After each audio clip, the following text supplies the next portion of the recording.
Are you a podcaster? Maybe you've got that big idea and you're looking for a network to join. The multi-award-winning Ozcast Network can get your content to eyes and ears all over the world. Join now for the first month free, and you could be featuring this sound at the beginning of your podcast. Ozcast. Simply head to ozcastnetwork.com for details. When our children are learning to crawl, walk and talk, we as parents generally watch these earlier physical and verbal struggles, understanding that it's our child's intrinsic persistence and determination that drives them to get to their goal. So when is it that we take away this self-autonomy and start helping or even doing activities or jobs that are in our children's realm of achievement? Are you taking your child's lunch to school when they've forgotten it? Will this help them to remember? Probably not. Do you do their homework for them? Will they learn? Probably not. Do you protect them when they have friendship difficulties and solve their friendship battles for them? Will they develop the resilience and the skills of interacting with other people? Probably not. Hello, guilty over here. So, today's podcast isn't about guilt. It's actually about hope. Today's guest, Jessica Lahey, is a teacher, writer and mum, and is the author of the New York Times best-selling book, The Gift of Failure: How the Best Parents Learn to Let Go so Their Children Can Succeed, and The Addiction Inoculation: Raising Healthy Kids in a Culture of Dependence. For over 20 years, Jess has taught every grade from 6th to 12th in both public and private schools, and spent 5 years teaching in a drug and alcohol rehab for adolescents in Vermont. She's written about education, parenting and child welfare for The Washington Post, The Atlantic, and her bi-weekly column, The Parent-Teacher Conference, ran for 3 years at the New York Times. She co-hosts the #AmWriting podcast from her empty nest in Vermont.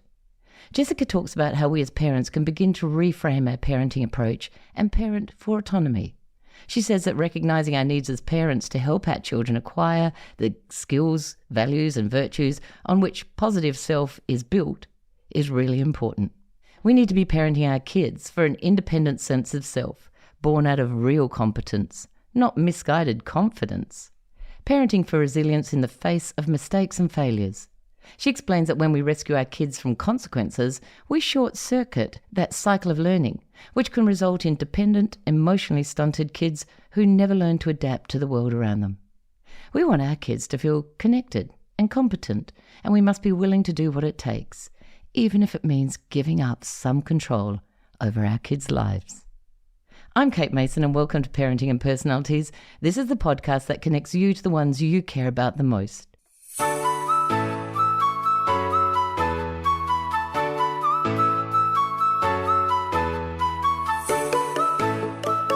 Hi, Jessica. Welcome to the show. We've got so much to talk about and so little time.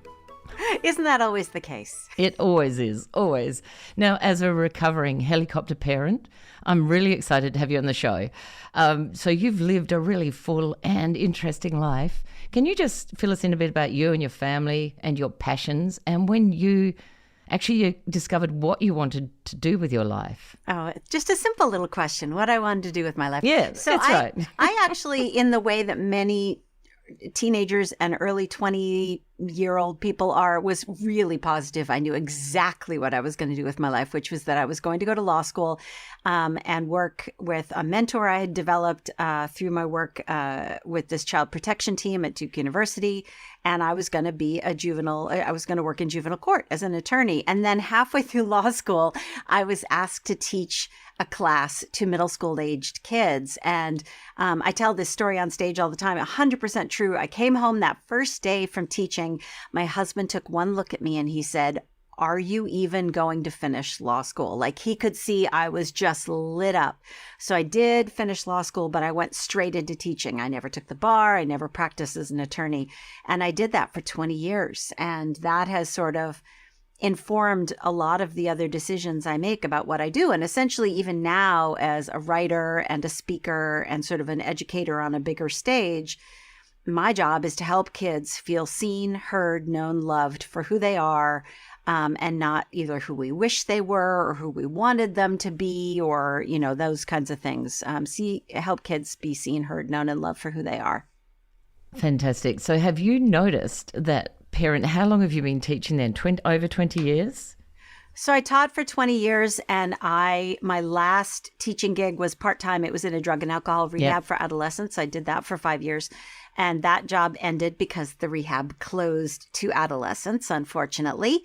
And so since then, my job has been mainly traveling around and speaking in schools and stuff like that. Which would be such a great help for all of those parents and people out there, educators, everybody. So with your teaching, did you notice a change in parents in your teaching, during your teaching time? I was a teacher 30 years ago, and I noticed a massive change. My son is now teaching. I told him not to do it, but he did anyway.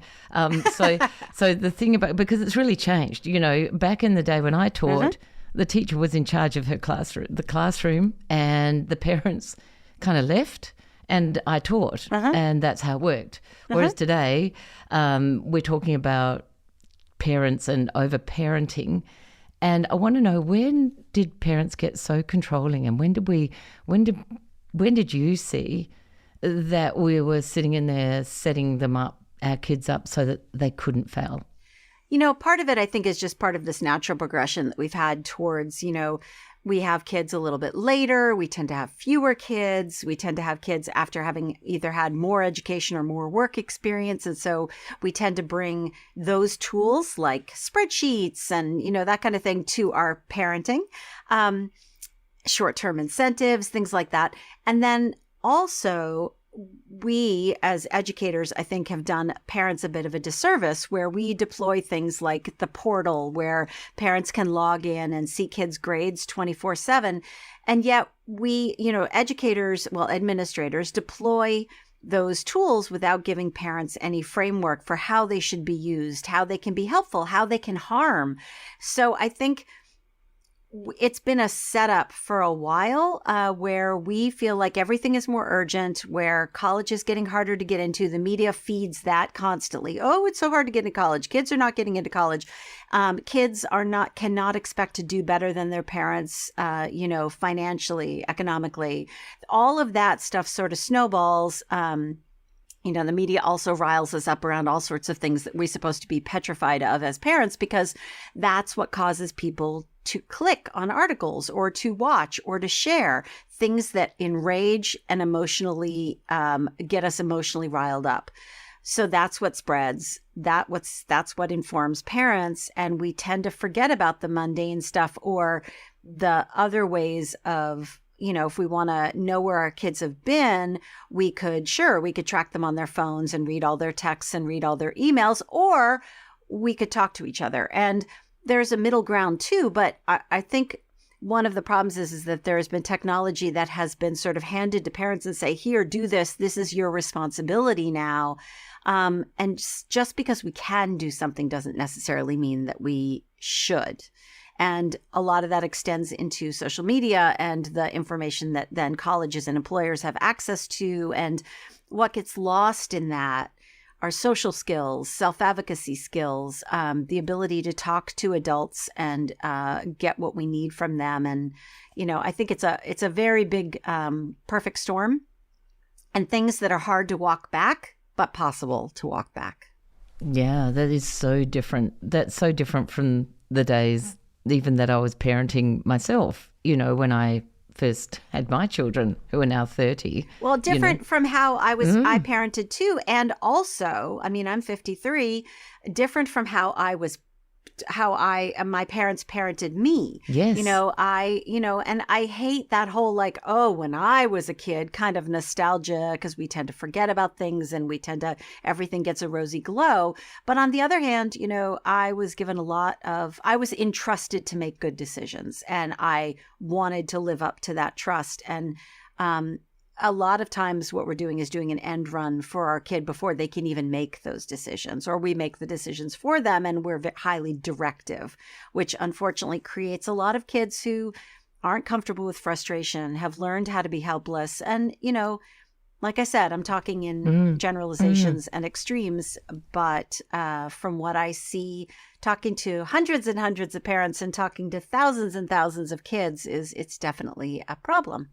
It is. So what can we do to solve that? Because I'm the same as you. You know, we lived in the country and ran free all day and came back when our mother called us at night, you know, and well, the problem with that nostalgia though is like I right now I live out in the country and my kids are free to go out there and run around. But the problem is that there's no one out there to play with because so many kids are overscheduled. So many kids are in very structured sports and music and all that free time to play. It's not like we can suddenly say, fine, my kids are going to have the run of, you know, the neighborhood and all that stuff. The problem is that not everyone's kids are doing that. So it's not, you know, we're comparing apples and oranges in one sense. So I'm sorry to cut you off, but it's not as simple as saying suddenly now we're going to let our kids have the run of the neighborhood. And also, do they want the run of the neighborhood? They don't really. They've got electronic devices. You know, like they're not going to go out there. You know, there's so many different things that are there these days. But even as a parent, I became, from being someone who's obviously been brought up in quite a resilient way, in the sense that, you know, I didn't have a lot of things done for me myself, and I over-parented my pet children as well. They won't say that because they love the fact that I do stuff for them. But the thing is that where did I kind of get that from? You know, like the whole world around you, you know, opening up a pass the parcel and everybody got a gift. You know, like when it went around in our day, everybody cried because they didn't get the last thing in the parcel, and they learnt that you don't always win. You know, like winning isn't the thing that happens for you all the time. So, and when I did it with my children, the thing to do was to have a little present in every layer, stop the music really carefully so that everybody got their prize. And then when my children went to school, they didn't win anything in their running races anymore because everybody got a participation ribbon, and they used to come home and throw them in the bin, but nothing really meant anymore. There was no winning. And my husband's biggest thing was, you're not going to win all the time in life. You know, this is not a good learning experience for our kids, but we were part of the flow. Yeah, I think there's two sides to this. I think, you know, I don't agree with participation trophies. Kids know they're worthless. Kids know that they are absolutely worth nothing. So, you know, who's that for? Well, that's for the parents, right? So there's that. But on the other hand, I think that we're in a place where we're respecting people's perspectives, we're respecting kids' feelings, where, you know, the whole, like, you have to name those emotions to tame those emotions. And that's all really, really important. So I don't want to detract from the fact that I think we're teaching kids about empathy, and, you know, the world is a challenging place, and I think there should be some sanctuaries for children, but that doesn't necessarily mean that it's in the form of everybody gets a present or everybody gets a trophy. However, like you said, like I agreed with, kids know when they have achieved something real. And when they've achieved something real, tends to be a new skill, mastery of something. There's, you know, the things that I have done well with my parents' supervision or intervention or someone else's intervention don't mean as much to me as the things that I learn on my own. And the things that I learn and gain mastery of are also, they lead to this thing called self-efficacy or competence. I know I am competent when I can, you know, I've learned something and I can take it from this domain over here and use it over here and achieve something else. Whereas kids who are just sort of confident or optimistic or have been talked up and told how wonderful they are all the time, the problem with that is, I mean, I love myself a great optimistic kid. That's fantastic. However, it's easily punctured. When you have a kid, however, that actually knows that they are capable of adding two fractions with a common denominator, as opposed to someone who says, oh, you'll be great at it because you just have always been so good at math. A kid who has the actual skills is going to have a lot more feelings of, oh, I can figure that out. I can go out into the world. I can go into this new place and figure it out. And that's what we need, is kids who have actual competence instead of confidence, because confidence just isn't, it's just, like I said, it's usually punctured. Yes. So what can you tell parents out there now who are possibly leading the way for their children. And give us a few examples of where, because it's when I'm reading your book, which is an amazing book, when I'm reading your book, you have lots of examples in there, which are fabulous. And when you read them, you go, oh, I should be doing this. This is great. This is great, even with adult children. But sometimes it's really good to hear it, and it's really good to read it, because it doesn't automatically come to us because we're not doing it. So what do we? It doesn't automatically come to for? me. Good. I constantly. So let me make it really, really clear. I wrote The Gift of Failure because I was doing the exact same things that the parents of my students were doing, that were undermining their competence, that were undermining their ability to learn. I was doing that. I say it at the very beginning of the book. I had a 9-year-old child who couldn't tie her own shoes because I had overparented her and made her feel helpless. That was all on me. So my job is super cool, which is to get worried about, concerned about, curious about something, and then spend a couple of years researching it and find out what's going on and start thinking of solutions. And it's the same thing with my other book about substance use prevention. I am an alcoholic. I'm in recovery, and I have 2 kids who are genetically predisposed for that. So what do? I go out there, research for 2 years. So this is a total mea culpa. Like, I've done all these things. So my daily mantras are, do I want my kids to do it perfectly now with my intervention, or do I want them to be able to do it themselves next time? That's a constant. And then just sort of on top of that all the time is, okay, here's where my kid is today. Do I want everything to go perfectly today? Do I want this emergency solved today? Or where do I want them to be in 6 months? Where do I want them to be in a year? Where do I want them to be in 5 years? And that time goes so quickly. I was just talking to someone about the fact that we often assume our kids are going to be like, oh, flying, maybe going on airplane rides by themselves someday. When exactly are they supposed to learn how to navigate an airport? If you have like a tween or an early teenager, now is the perfect time to plan ahead, get to the airport an extra hour early, stand there and say, okay, what do we do now? And do you want to do it? Do you want that to happen with your kid while you're there to support them? Or do you want that to happen with your kid when you drop them off on the sidewalk outside of the airport and you can't go behind security and they need to figure it out for themselves? Well, take that extra hour and that extra effort to turn that into a learning opportunity for them. The other day, one of my kids was texting me about an emergency that happened, and it was serious. And we switched over to the family chat so that his sister could learn from the same experience, because now my son is in having to pay financially for something that he caused, but we're calling it tuition. That's what we call mistakes that are costly in our family, is tuition. You learn something, and by the way, let's get your sister in on this so she can learn from it too. Yep. Great idea. So with the parents that are currently kind of rolling out the carpet for their children, so your advice to them, like, the thing is that also a lot of that rolling out the carpet is because parents are time poor as well, and it's easier to do stuff. It's so much easier. And I was the in parent. the short term, yes. Yeah, it is. That's right. In the short term, yes. That's right. But keep in mind, it will be a huge time saver when your kids can do it themselves, and you don't even need to be a part of that conversation. I mean, I thought this would never happen, but my daughter left for college yesterday, and one of the last things that she's working to get out the door, and she needs to get out the door quickly, and she's not going to stop to clean the bathroom up ahead of time. Forget it. That's just never going to happen. And then yesterday, my daughter left for college, and my husband came downstairs and he said, "Did you clean the bathroom?" And I said, "Is the bathroom clean?" It was like this moment of massive success. And my daughter is 20, and I have been trying to get her to clean the bathroom under her own steam for years. It didn't pay off back when she was 12. It didn't pay off when she was 15. It's finally paying off now.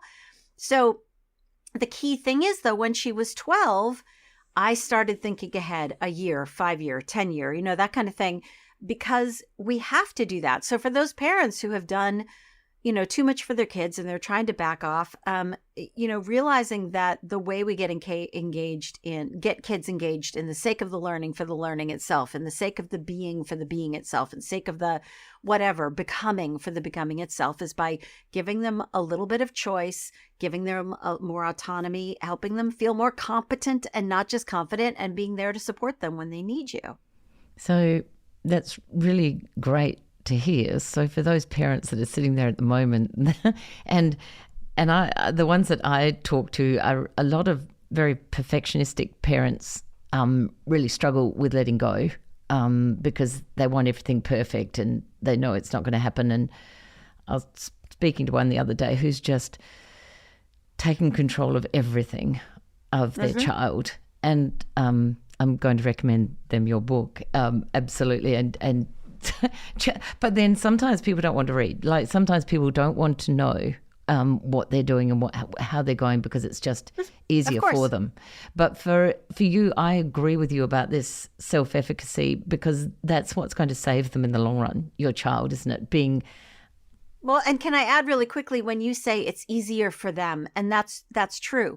My rescuing my daughter by taking her homework to her when she leaves it at home is easier for me. It makes me feel really, really good, but it's doing absolutely nothing for my daughter. It is a disservice for my daughter. I talk about this in Gift of Failure when she did leave her homework at home, and I realized I couldn't take it. And when in not taking the homework that day, because this is not a kid who was always remembering her homework, and this was a one-off, situation. This was a kid who was continuously forgetting her homework. And by not taking it that day, I forced a moment between her and her teacher where her teacher was like, look, enough is enough. You've got to come up with a strategy. And the strategy that she came up with that day is the same strategy she used all through elementary school, middle school, high school, and continues to use in college. And that's a checklist. Something I had been recommending forever, but she needed it to be her idea, and she needed it to be the thing that she came up with that day. And I've kept all of these checklists because she always puts them on the refrigerator. And I love them because it shows this incredible evolution. And it's a really tangible moment for her, or for me, to say that moment changed everything for her. And it wasn't like everything was perfect the next day, but it changed things because she took ownership and realized I was no longer going to rescue her when she made a mistake, except under certain circumstances. So, she had to be responsible. And I think for her, if anything with her, I think she wishes I had done that a little bit more. And I fell down on the job with her because she was so easily frustrated. She was so easily anxious. She got in a death spiral of anxiety, and I hate that. So I rescued her a little more often than I should have. And she now today would say that she really wishes I had done less of that. Yeah. And hindsight's always a wonderful thing. And she acknowledges it. Yeah, she acknowledges it fed her anxiety. It didn't take it away, because she didn't learn to deal with it then. Yes. It's sort of like when I stopped drinking. I drank because I had social anxiety, and I could continue to drink and ignore my social anxiety. But then once I stopped drinking, I had to actually deal with my social anxiety. Yes. Huge revelation. Yes. Yeah. And now I can deal with my social anxiety. It's, anyway. It's facing the consequences of that, isn't it? Like my daughter, very similarly, used to leave her stuff and I used to take it in. And then one day I stopped, and she had to face the consequence of not having it. And she survived. She ate other children's lunches. I mean, Well, what's really funny is that administrators at schools will say, oh, we really want to carry this forward and help parents give their kids more autonomy and more responsibility, and show them that we're willing to support their kids when they forget stuff.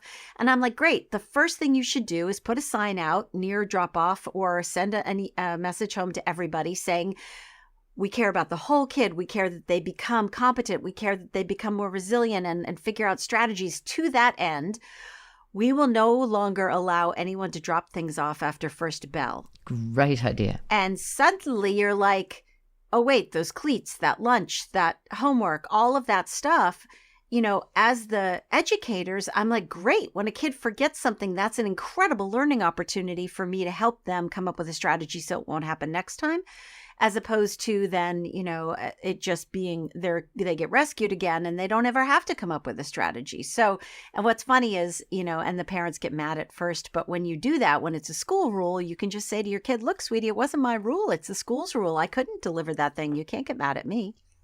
Yeah, and it's a great thing for parents to have someone else to blame too when it gets to that, because children with phones now texting, oh my goodness, Mum, I've forgotten this or whatever, because they can. Whereas when we were dropped off at school, there was no communication with anybody outside of that as well. You didn't have a parent to fall back on in that sense. Whereas now you have that. I think for parents, having someone say, hey, that's okay, is really good too. You're well, and right as a teacher, that. actually, with texts, because texts distract a kid to the point of not being able to hear the teacher for a significant amount of time, because it takes kids a little bit of time to switch gears, but when they get distracted. So if their phone buzzes in their pocket, they are no longer hearing the teacher for a certain amount of time. So I always say to parents, if you text your kid during class, it's almost the same thing as if you wouldn't come to the class and knock on the door and pull them out of class to tell them something, please try to text them in between classes or during lunch, because it really does pull the kid out of the class for a certain amount of time. Yeah, a lot of schools here now are taking the phones off the children in their high school part and removing them. And I'm not sure how that's going down. It only started about 6 months ago. So it'll be very interesting to find out. And, apparently the feedback from those children is that it's much easier for them to study when they don't have them on them. That's a whole other podcast episode. That is. Certainly is. I mean, the whole thing is massive, it's just, the whole teacher thing, So look, if people are going to relinquish some things that they're doing for their children, can you give me some examples of the things that parents are doing for their children that they could relinquish and how they might do that? Some things that a lot about. Yeah, so in Gift of Failure, I was really careful to give sort of age-appropriate examples. So all the way from little kids, putting their own dish in the dishwasher, to bigger kids, putting their backpack together the night before so it's all ready in the morning. Little things like, bigger kids, ramping up as they get older. And I was very careful in the book as well to talk about what sort of not only what's age appropriate from cognitive perspective, but from a physical perspective. Kids, really little kids don't have as good hand-eye coordination. So it really depends on how old your kid is, but definitely when they hit like middle school, that's where you really should be putting the kid in charge of homeschool communications. That's where you should no longer be sort of sitting right on top of them while they're doing their homework. They really should be the main. If they can't do their homework, this is not a moment for you to be like sitting in and reteaching the whole thing or taking over. Homework, for example, is a really great mode of communication between home and school, where if my kid can't complete the homework, a really great thing to do is to sort of support them, redirect them, have them write a note to their teacher explaining what it was they could do and what it was they couldn't do. That communication is super important. As they get older and older, filling out forms at the beginning of the school year, that's definitely not something I have done in a very long time. It's a great opportunity for kids to learn their doctor's name and phone number, to learn their dentist's name and phone number, to, the stuff that they don't have on hand. You can provide them with that information and say, here's the form, fill that out. Because I don't want the first form that my kid ever fills out to be like, here's my application, or my taxes, or my application to get my driver's license. I want them to have filled out lots of forms and know how to do that. Lots of kids, I run across lots of kids in high school who don't know their own zip code or don't know their address. I mean, it's or their own phone number. It's, as we move forward, be thinking about any opportunity to step back and say, wait a second, this is something my kid could do themselves. Then outline your expectations really clearly and help them through it. So how would you do that? So by Yeah. outlining your expectations, what process would So you do? for homework, for example, I thought just saying, okay, you're now in charge of your homework. I'm not going to be in charge of that anymore. I'm not going to remind you, all that sort of stuff. We had to break it down a little more, make it a little more granular for my daughter, because I thought she wasn't doing her homework. It turns out she was doing her homework. She just wasn't either putting it in her backpack or taking it out of her backpack at school and handing it in. So for us, we said, okay, look, here are our expectations. You'll bring your homework home. You will do your homework to the best of your ability. You'll put it in your backpack. And when you get to school, you'll take it out of your backpack and give it to your teacher so it can be evaluated. And if any part of that falls apart, the really clear consequences will be that we're going to have a meeting with the teacher where you're in charge of this meeting, and you and we will work together to help you come up with strategies to, so that you can come up with strategies, and we'll support you in those.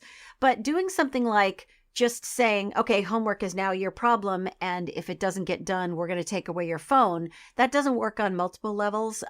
They need really clear expectations, sometimes very granular expectations, and taking away electronics in exchange for not doing homework sounds like it would make sense to us, because we're like, yay, they waste time on that. We'll give them more time and da-da-da. But for someone whose brain is not fully developed, their executive function is, their frontal lobe is not fully attached yet, their executive function is not fully kicked in yet, that makes no sense. Like in September, if I don't do my homework tonight, in January, I might lose my phone. That makes no sense to them, right? So have the consequences be a little bit more logical than that. Yes, yeah. And a friend of mine once told her child she'd done something wrong and that she'd take her phone away for 3 weeks. And I remember I just sat there and I thought, you're kidding me. And within a day, the child had the phone back. Anyway, it wasn't really good threat because it's right. a totally follow through totally is a different whole thing. Other That's thing. right. Yeah. That's right. Like really. So I was really interested in one part of yours before we wind up about parents that kind of overprotective or do more for their children or more rigid as parents are often the ones that children don't tell anything to, or they don't, just in terms of like I was the relaxed parent and I know that some parents that were very strong on the children, they had to do, and they made sure everything was in place. They were the parents that their kids would come to my house and talk to me about the things that they'd done behind their backs. There's a couple versions of this. Parents who are highly controlling of their children don't let their kid have a lot of autonomy to make their own choices, decide how, where, when, why they'll do things. Those kids tend to lie to their parents more. We know that. Okay. So if you are interested in your kid being honest with you, then being the kind of parent who has there's actually a name for it. I'm going to try to leave with the jargon behind as much as possible. But parents who have really high expectations for their kids, but are also highly supportive, those kids tend to communicate with their parents a little bit more. Parents who have really, really high expectations, but don't emotionally engage with their kids, don't emotionally support their kids, are those kids tend to disengage from a communication and connection standpoint and just aren't as forthcoming with their parents. So another mantra I have constantly is, how do I keep this conversation going? So, I talked a little bit about the book. I have a book about substance use prevention. I am desperate for my kids to keep talking to me when it comes to substance use. I want them to be honest with me. If they use and they want to talk about it, I need for them to be able to talk about it. So the only way I get to do that is by keeping my mouth shut, listening a lot, being less judgmental and more loving. Not, if a kid makes a mistake, I'm going to call the kid on the mistake and there are going to be consequences. But at the same time, I'm going to show them that what I care most about in this situation is that my kid learns from this mistake. And that's the only way that we're going to keep that conversation going about the stuff that's most important, like, risky behaviors like sex before they're ready, and substance use, and getting in the car with a drunk driver, and taking physical risks with their bodies. That, those sorts of things, we have to keep them talking about that. Yeah, we do. And they're great words to finish up with. It's the it is the truth. The more open the conversation, the less judgmental you can be, but still supportive. But like you say, children still want to have someone in charge. They don't want you to be sitting back so relaxed that, you're smoking a joint with them and having drinks and doing all that type of thing. So really, the research is pretty clear on that when we call them on their stuff. And again, when we show them where the limits are and we reinforce those limits, even teenagers are constantly poking at those limits. It's like toddlers and teenagers constantly poke at those limits to make sure they're still there. And that is emotionally reassuring to them. Mm-hmm. It shows them that their world has order. They know what they can expect. Uncertainty is one of the most anxiety-provoking things for all of us, and especially for kids. Thank you so much for your time today, and thanks for writing your book. Absolutely. It's an amazing book. It's so beautifully written, and you've got humor and kindness for those people that you're talking to. So could you tell us where we can find you on the internet? Absolutely. So everything is at jessicalahey.com. Yep. But I do daily videos on topics from the gift of failure and the addiction inoculation on my Instagram Reels and on TikTok. Yep. And I'm at Teacher Lahey on Instagram and at Jess Lahey on TikTok. But you can also find them wherever my social media outlets are. You can find them today. For example, I put one up about harm reduction kits and what they are and what naloxone is and what fentanyl test strips are and how it's not scary. And it's something that maybe you should seek out because it's great to have it around. It would be important to have in a kid's dorm hallway or make sure the nurse has it at school. These things can save lives. And if it freaks people out, I want to make sure it doesn't freak people out. I want people to be unafraid to talk about this stuff. Yes. Yep. And I think that's like you're saying, that's the important thing. Knowledge is power, isn't it? To understand. So fantastic. Thank you again. And we'll see you next time. Absolutely. The first step is to get honest with ourselves and our children that mistakes have been made, but that we're learning to learn. The process of nurturing a self-reliant adult is gradual, yet it commences with a basic formula. It involves granting our children autonomy, fostering their sense of competence, and reassuring them of our unwavering support throughout their journey of growth. This journey begins where our infants struggle to hold onto a toy or stumble while they're taking their first steps across the room, and then persisting until they venture out into their independent lives. Thank you for listening to Parenting and Personalities. If you enjoyed this episode, we'd love it if you could leave a rating and a review that would help others learn about this podcast. If you're interested in discovering more about you and your family's personality types, you'll find my book, Who Is This Monster or Treasure in My House, on Booktopia or Amazon. If you have an episode idea, please send a note to thepersonalitycoach@gmail.com. Many thanks to our producers at Stories and Strategies, and we'll see you next time.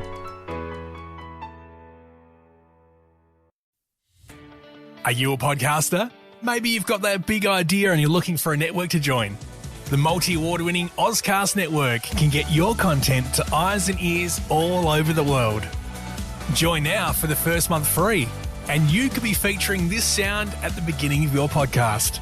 Ozcast. Simply head to ozcastnetwork.com for details.